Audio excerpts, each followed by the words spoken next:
Hello all, second லவ்வோட 4th டே episode. So இந்த எபிசோடில் பார்த்தீங்கன்னா கண்டஸ்டன்ஸோட வழிகள், அவங்களுடைய பாஸ்ட் லைஃப்பில் வந்து அவங்களுக்கு என்ன ட்ராமா இருந்தது, ஸோ அதை பற்றி தான் வந்து டிஸ்கஸ் பண்ணிகிட்டு இருந்தாங்க. ஒவ்வொருத்தரும் வந்து அவங்களுடைய கடந்து வந்த பாதை மாதிரி பிக் பாஸில் இருக்கும் இல்லையா, அதே மாதிரி சின்னதாக அவங்களுக்குள்ளே நடந்த அந்த ட்ராமா இன்சிடெண்ட்டை மட்டும் வந்து பேஸ் பண்ணி அவங்களோட ஸ்டோரி வந்து சொல்கிறாங்க மக்களே.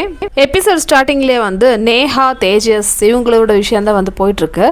ஸோ நேஹா கிட்ட வந்து தேஜஸ் சொல்கிறாங்க, எனக்கு வீணா கிட்ட இருந்தது ஒரு ஃபிசிக்கல் அட்ராக்ஷன் மட்டும்தான். நேஹாவும் சிந்தூரையும் பேசிகிட்டு இருக்காங்க, தேஜஸை பற்றி தான் வந்து பேசுகிறாங்க. நான் வந்து தேஜஸை வந்து அவ்வளோ நம்பினேன், எனக்கு வந்து கம்ஃபர்டபுளாக இருப்பாங்க அப்படின்னு நினச்சேன். ஆனால் தேஜஸ் வந்து என் கூட இருக்கும்போதே வந்து வீணா கூட எக்ஸ்ப்ளோர் பண்ணணும், அது தப்பு இல்லை. பட் இருந்தாலும் இந்த ஷோவில் வந்து கப்புள் ஷோ தானே, நான் ஒருத்தரை வந்து அந்தளவுக்கு வந்து கம்ஃபர்டபுளாக இருந்தால் மட்டும்தான் ஹக் பண்ண விடுவேன். ஸோ தேஜஸ் அந்த ஒரு இடத்துல நான் வச்சுருந்தேன். ஆனால் தேஜஸ் வந்து வீணாவில் வந்து அட்ராக்ஷன் ஆகிட்டாங்கன்னு சொல்கிறாங்க, எனக்கு புரியல அப்படின்னு சொல்லிட்டு சிந்தூரியாண்டு நேஹா பேசிகிட்டு இருக்காங்க. இந்த விஷயத்தை பற்றி பிரியங்காவும் தேஜஸும் வந்து பேசிகிட்டு இருக்காங்க. ஸோ ஆக மொத்தத்தில் வந்து இப்போ ஒரு பையன் 2 பொண்ணு அந்த மாதிரி ஒரு கான்செப்டில் போயிட்டுருக்கு. சரி, இப்போது என்ன டாஸ்க் அப்படின்னு பார்த்தீங்கன்னா, நம்ம ஸ்ருதிகா வந்து வீட்டுக்குள்ளே வராங்க. ஸ்ருதிகா ஒரு மிஸ்ட்ரி பாக்ஸோடு எடுத்துன்னு வராங்க. அதாவது இதுக்குள்ளே வந்து இந்த கண்டஸ்டன்ஸோட அவங்களுடைய பாஸ்ட் லைஃப்பை பற்றி ஏதோ ஒரு இன்சிடெண்ட் இருக்கும். ஸோ அந்த டாப்பிக்கை பற்றி அவங்க பேசணும். ஸோ ஒவ்வொருத்தராக வந்து ஸ்ருதிகாவை கூப்பிட்றாங்க. ஃபஸ்ட்டு வெக்கே தான் கூப்பிட்றாங்க, வெக்கே வாங்கன்னு சொல்லிட்டு. ஸோ வெக்கே வந்து இந்த பாக்ஸ் வந்து ஓப்பன் பண்ணுறாங்க. அவருக்கு கிடைச்ச பாக்ஸில் எப்படின்னு பார்த்தீங்கன்னா, அவங்களுடைய அப்பாவோட மெமரிஸ் தான் வந்து சொல்கிறாங்க. அப்பா எப்படி இறந்தார், அவர் என்னெல்லாம் வந்து கோத்ரூ பண்ணாருன்னு சொல்லிட்டு. ஸோ கஷ்டமாக தான் இருந்தது பார்க்குறதுக்கு. நெக்ஸ்ட் வந்து சிந்தூரியை கூப்பிட்றாங்க. சிந்தூரிக்கு எப்படின்னா, ஸோ அவங்களுடைய பர்சனல் லைஃப்பில் வந்து பேரண்ட்ஸ் இல்லாமல் ரொம்ப கஷ்டப்பட்டு இருந்தாங்க. பேரண்ட்ஸ் இருந்தும் அவங்களுடைய கேர் கிடைக்காம அவங்க பட்ட ஸ்ட்ரகிள்ஸ்லாம் வந்து சொல்கிறாங்க. ஸோ நெக்ஸ்ட்டு ஈடின் என்ன சொல்கிறாங்கன்னு பார்த்தீங்கன்னா, ஈடினோட பாஸ்ட் லைஃப்பில் வந்து ஃபுல்லாக கண்ட்ரோலிங் தான் இருந்தது. ஸோ என்னை வந்து பிடிச்சி கல்யாணம் பண்ணாங்கன்னு நினச்சேன். ஆனால் கல்யாணத்துக்கு அப்புறமேட்டு தான் தெரிஞ்சுது எல்லாமே வந்து அவங்க கண்ட்ரோலில் இருக்கிற மாதிரி ஆயிடுச்சு. எனக்கு பயம் மேலே இருக்கிற பயமே வந்து எனக்கு போயிடுச்சு, அந்த மாதிரி ஒரு ஃபீலிங்ஸ் ஆகிடுச்சுன்னு சொல்லிட்டு ஈடின் சொல்கிறாங்க. ஸோ ஈடினுக்கு வந்து இந்த இடத்துல அசீம் வந்து சப்போர்ட் பண்ணுறாங்க. So that is the word, ஏன்னா நீங்கள் ரொம்ப கிளியராக சொன்னீங்க அப்படின்னு சொல்லிட்டு அசீம் வந்து சப்போர்ட் பண்ணுறாங்க ஈடினுக்கு. அடுத்தது அசீமோட ஸ்டோரி தான். ஸோ அவரோட பையனை பற்றி சொல்கிறாங்க. ஸோ அசீம் இதை கேட்ட உடனே இமோஷனல் ஆகிட்டார். நம்ம பிக் பாஸ்லேயே பார்த்துருப்போம், அசீமோட பையன் கேட்டாலே வந்து அவர் வந்து ரொம்ப அழுதுகிட்டே இருப்பாங்க. என்னோடய பையனோட எல்லாமே வந்து நான் மிஸ் பண்ணிட்டேன், ஒரு வயசு இருக்கும்போதே வந்து என்னோடய பையனை கூட்டிகிட்டு போயிட்டாங்க.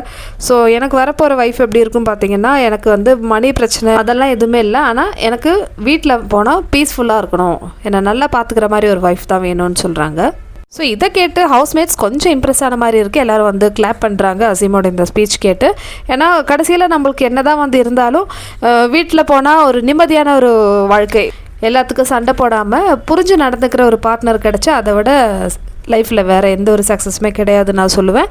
ஸோ அசீமுக்கு அப்புறமேட்டு வந்து மோனிஷா அவங்களுடைய ஸ்டோரி சொல்கிறாங்க. ரொம்ப கஷ்டமாயிடுச்சு மோனிஷாவோட ஸ்டோரி கேட்கும்போது. எந்த ஒரு பொண்ணுக்கும் இந்த மாதிரி ஒரு குடும்பம் வரக்கூடாது, ஏன்னா அந்த அளவுக்கு வந்து கஷ்டமாக இருந்தது.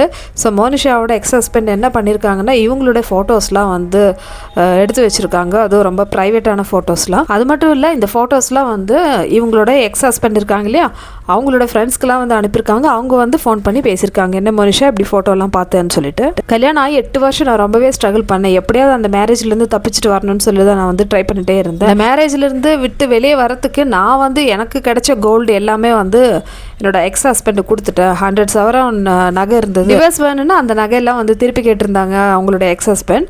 ஸோ அதெல்லாம் வந்து கொடுத்துட்டு தான் வந்து இந்த டிவர்ஸே வந்து கிடச்சிது. கடைசியில் அந்த டிவர்ஸ் கையெழுத்து போடும்போது எனக்கு செம்ம ஹாப்பி ஆகிடுச்சு. ஸோ இதை விட ஒரு ஹாப்பியான தருணம் என்னோடய வாழ்க்கையில் எதுவுமே கிடைக்கல இல்லை அப்படின்னு சொல்லுவேன். ஆனால் எனக்கு இப்போ கூட அந்த ஒரு ட்ராமா இருந்துகிட்டே இருக்குது. எனக்கு வந்து யாருக்கூடயே வந்து நிம்மதியாக கட்டிப்பிடிச்சி கூட தூங்க முடியாது. என்னோடய பழைய ட்ராமாஸ்லாம் வந்துகிட்டே இருக்குது. திருப்பி யாராவது என்னோடய ஃபோட்டோ எடுத்துட்டாங்கன்னா என்ன பண்ணுறதுன்னு சொல்லிட்டு மோனிஷா சொல்கிறாங்க. மோனிஷாவோட ஸ்டோரி கேட்டு எல்லாருமே வந்து ரொம்ப ஃபீல் பண்ணிட்டாங்க.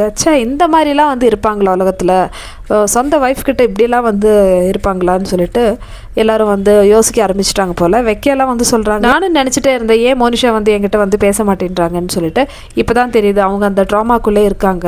ஸோ இன்னும் யாரையும் வந்து அவங்க நம்ப ரெடியாகவே இல்லை. ஸோ அடுத்தது யாருன்னு பார்த்தீங்கன்னா நேஹாவோட ஸ்டோரினா, சின்ன வயசில் வந்து இவங்க 3-4 பொண்ணுங்க இருந்தாங்க அவங்க அம்மா அப்பாவுக்கு. ஸோ அப்பா வந்து குடிச்சிட்டு அடிச்சுட்டே இருப்பாங்களா அவங்க அம்மாவை.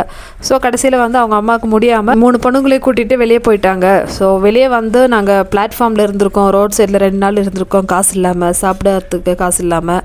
எங்கே போகிறதுன்னு தெரியாமல் கையில் காசும் இல்லாமல் 2 நாள் வந்து வெளியே கஷ்டப்பட்டு இருந்தாங்க. இந்த மாதிரி ஸ்டோரி தான் வந்து நேஹா சொல்லியிருந்தாங்க. ஸோ ஃபிசிக்கலாக வந்து நம்ம எல்லாருமே பார்க்கும்போது என்ன இவங்களுக்கு என்ன இருக்க போகுது கஷ்டம், இவங்க என்ன ஜாலியாக இருக்காங்க, செலிப்ரிட்டியாக இருக்காங்க அப்படின்னு நம்ம நினைப்போம். ஆனால் எல்லாருக்குள்ளேயும் வந்து ஒவ்வொரு வலிகள் வேதனைகள் இருக்குது இல்லையா. இன்றைக்கி பேசின எல்லா கண்டஸ்டன்ஸும் அவங்களுடைய அந்த பாஸ்ட்டை பற்றி தான் வந்து பேசியிருந்தாங்க. ரொம்ப டச்சிங்காக இருந்தது இந்த எபிசோடுன்னு சொல்லலாம். இது வந்து ஒரு பிக் பாஸோட இன்னொரு வேர்ஷனாக தான் வந்து நான் பார்க்குறேன். ஏன்னா பிக் பாஸில் இந்த மாதிரி விஷயங்கள் தானே நடக்குது. இதோட வெனஸ்டே எபிசோட் முடிச்சிட்டாங்க. ஸோ இன்றைக்கி அதாவது தேர்ஸ்டே எபிசோடில் தான் வந்து மீதி இருக்கிறவங்க வந்து அவங்களோட ஸ்டோரி சொல்ல போகிறாங்க. இப்போ இதில் யாரோட ஸ்டோரி வந்து உங்களுக்கு டச்சிங்காக இருக்குதுன்னு சொல்லிட்டு நீங்கள் சொல்லுங்கள் மக்களே. இந்த ஷோ வந்த உடனே பிடிக்கல, ஆனால் இப்போது எப்படி இருக்குது, உங்களுடைய ஒப்பீனியன் சேஞ்ச் ஆகிருக்கா இல்லையான்னு சொல்லிட்டு கமெண்ட்ஸில் சொல்லுங்கள்.